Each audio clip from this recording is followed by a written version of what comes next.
ازيك يا أستاذ شريف؟ أنا دكتور عصام عبد القادر، طالب في سنة رابعة طب. دي عادة طلاب الطب اللي ما بتتغيرش.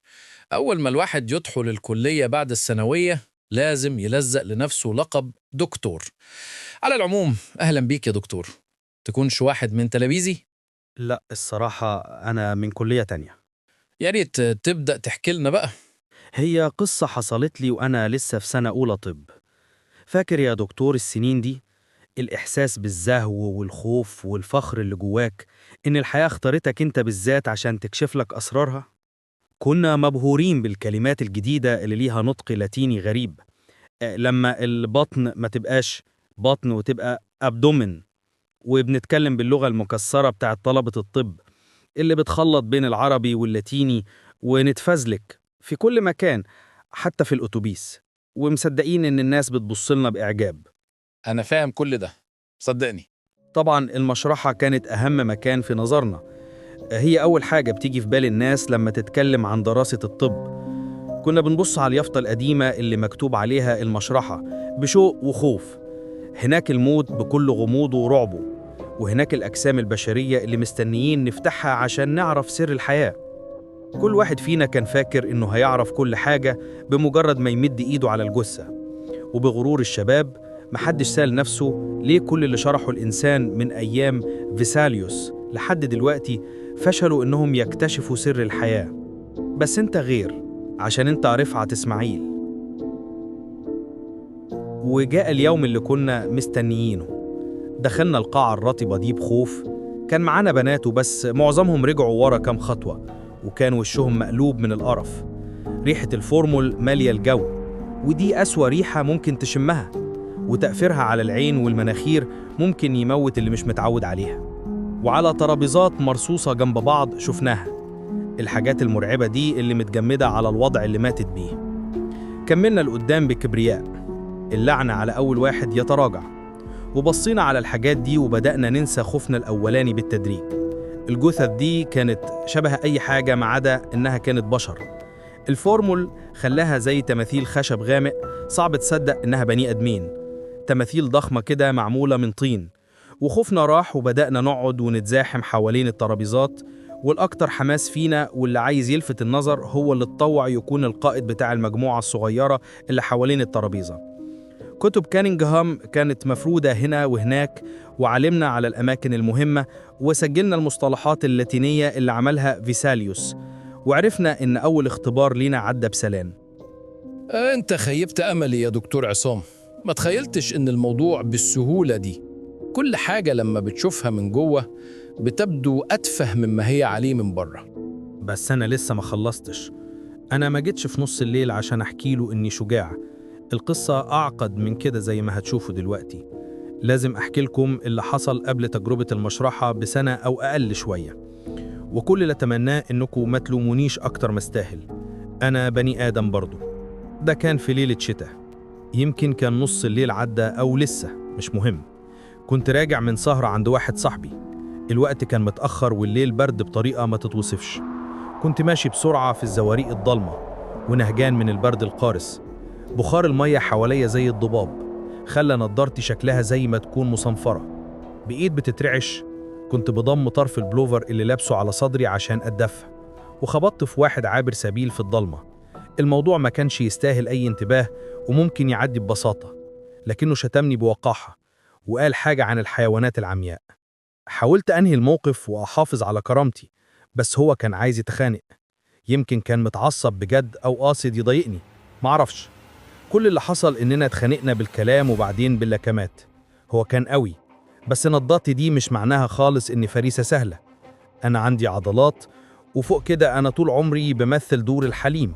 فلما بتعصب معرفش كام لكمة ضربتها في مناخيره وفكه وتحت بطنه. كل اللي فاكره إنه وقع على ركبه وبعدين صعد على الأرض.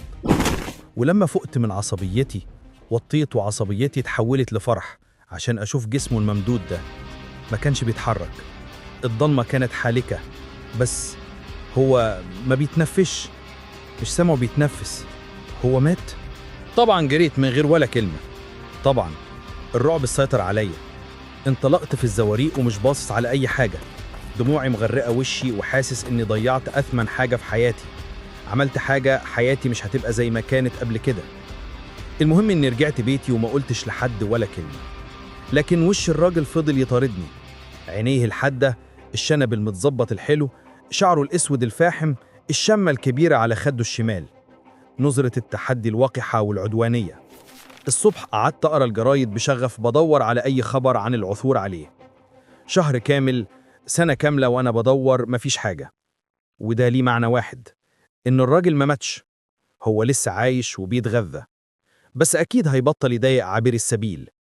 وبدأت أنسى الموضوع بالتدريج، بس أكيد زارني في أحلامي كذا مرة. كنت بشوفه مرة براس متدشدشة ومرة ببطن مفتوحة. أنا معرفش هو مات إزاي لو كان مات فعلا. وجت لحظة مواجهة المشرحة اللي بدأت بيها قصتي. كنت قاعد وسط زمايلي بتأمل صفحات كتاب كانينغهام اللامعة، وبسمع اللي بيقوله قائد المجموعة بصوته الرفيع المبحوح. كان بيشرح الساق، عشان كده أنا ما حاولتش خالص ولا كنت عايز إني أشوف الوش للجثة اللي بيشرحوا عليها. كنت متبلد الإحساس بشكل مش عادي. مفيش خواطر معتادة عن الموت والحياة جت في بالي. كنت حاسس إن الجثة دي مجرد جهاز بايظ بنفتحه عشان أشوف كان شغال إزاي، ومفيش غير الحظ هو اللي مانع إن أكون أنا الجثة ويكون المتوفى هو طالب الطب. بس طالبة غبية قالت حاجة عن الراس اللي مصوبة بالفورمول، فرفعت عيني بكسل وبصيت على اللي بتتكلم عنه، ورجعت أكمل الشرح وأبص على عضلات الساق. واستنى، في حاجة لفتت نظري في الوش ده. رجعت بعيني لفوق، كان في راس. الفورمول صبغها بلون الطين الغامق، بس مش صعب تلاحظ إن المتوفى ليه شنب وشعر أسود فاحم وشمة على خده اليمين. عينيه مفتوحة بتقول إن كان عنده نظرات حادة وشرسة، والراس كانت متدشدشة عند الفك اليمين. ما كنتش متأكد إيه اللي بيحصل. أزحت القاعدين حواليا بذوق ومشيت بتثاقل نحو النافذة. كنت محتاج هوا نقي. قصدك إنه هو نفس الراجل؟ بالتأكيد هو. أنا سميته العابر في تفكيري الخاص. بس إزاي؟ أكيد أهله خدوا جثته. مش دايما.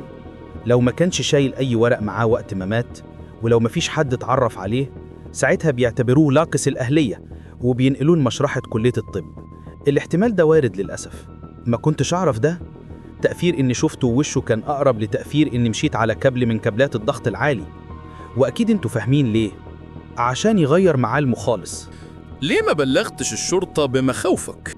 في احتمال ما يكونش هو نفس الراجل، وكمان واحد حساس زيي بيكره الشرطة وبيخاف منها. أكيد. سميه جوب من المسؤولية لو عايز، بس أنا ما عملتش حاجة. قعدت أحاول أركز عشان ألحق اللي فاتني، وحشرت في دماغي كأني بحشر هدوم في شوال، مئات من أسماء العضلات والشرايين والأعصاب، لكني كنت بتخبط في حاجات مش طبيعية بجد. لما كنت بذاكر تشريح الراس كنت بدور كتير على راس تكون كويسة، وبسأل العامل مع مبلغ حلو كده عشان يشتري دخان عن راس حالتها مقولة. وعمال المشارح كلهم بيخبوا حاجات زي كده للي بيدفع لهم تمن الدخان من الطلبة. ساعتها كان الراجل يهز راسه بفهم ويطلع لي من التلاجة راس ليها شعر اسود فاحم وشم على خدها وليها نظرة حادة. واتفقت مع زميل ليا إن هو اللي يشرح الراس. لحظة يا دكتور، هل عصام ده اسمك الحقيقي؟ طبعا. ليه بتسأل تاني؟ بحاول أتوقع نهاية القصة. لو كنت قتلته بجد ما كنتش هتقول اسمك الحقيقي. وإيه اللي يخليك تتأكد؟ يمكن بعترف عشان عايز عقاب وأخلص من سر تعبني. على العموم مش هقولك نهاية القصة إلا لما القصة تيجي نهايتها. بيقولوا إنك سريع الملل يا دكتور وعجول جدا. شكلهم عندهم حق. طيب كمل كلامك. تخيل الرعب والخوف اللي كنت فيه. ما نمتش الليلة دي ولا الليالي اللي بعدها. كنت هناك في قاعة ضلمة ريحتها فورمول فايحة، وعلى ترابيزة من ترابيزاتها الراجل ده، وعينيه مش بتبعد عن وشي في أي مكان أروح فيه، شرق أو غرب، شمال أو جنوب. دايما بيبصلي بالنظرة الحادة دي، وعينيه مش بترمش. بتقول بصوت عالي رغم إنه مش مسموع: أنت اللي قتلتني. مش هحكي لك على المرات الكتير اللي دخل فيها أوضة نومي عشان يصحيني من النوم، وفي كل مرة كنت بملى الدنيا صريخ، وبعدين أهدى وأعرف إنه مجاش فعلا. هو لسه مستنيني هناك. مش متوقع إنك بقيت من المتفوقين في علم التشريح؟ مين بيتكلم عن تشريح؟ أنا ما دخلتش المشرحة لمدة 6 شهور كاملة، وكنت بقضي ساعات الدرس في الكافيتيريا بدخن وبتعرف على البنات عشان أكلمهم عن النظام المحكم اللي مسيطر على الكون ده. بس المشكلة أكيد خلصت بسرعة. الجثث ما بتبقاش جثث طول الوقت. ده حقيقي، مع الوقت بيبقى صعب جدا تتعرف عليها، والجثة بتتحول لقطع متناثرة في كل مكان. نهاية السنة الدراسية كانت قربت، واتجرأت أدخل المشرحة وما لقيتش إلا أشلاء على كل ترابيزة. دي دراع الأوتار بتاعتها اتقطعت، وده قلب شقوه بالطول، ودي رئة، وده شريان أورطي مرمي زي خرطوم قديم على ترابيزة. متلممين حواليها الطلاب زي آكلي لحوم البشر حوالين ليفينغستون رحمه الله. العابر ما بقاش موجود هنا، ومتاعب انتهت. لكني لما بذاكر تشريح الساعد كنت بلاقي ساعد له شعر أسود فاحم، ومش صعب عليا أعرف صاحبه. المشكلة اتضاعفت. بعد ما كنت خايف من حاجة واحدة بقيت خايف من عشرات الحاجات المتنطورة هنا وهناك. كم واحد من أصحابي عزموني على قعدة في بيت واحد منهم، وكان الهدف إننا نذاكر تشريح المخ، وطبعا كانوا بيذاكروا على مخ واحد فيهم اشتراه من عمل المشرحة اللي دايما جعان للدخان. كلهم بيعملوا كده. مجرد ما قعدت وطلعوا المخ من كيس بلاستيك صغير لاحظت إن في تهتك واضح في الفص الصدغي اليمين، أما أنا في الرسالة وصلتني كاملة. اعتذرت لهم ومشيت من المكان. كنت بقضي اليوم محتار بين أني أسيب الكلية أو أسلم نفسي للشرطة أو أنتحر. كان انتقام العابر كامل ومحكم. بعدين فاكر تاريخ اليوم ده كويس.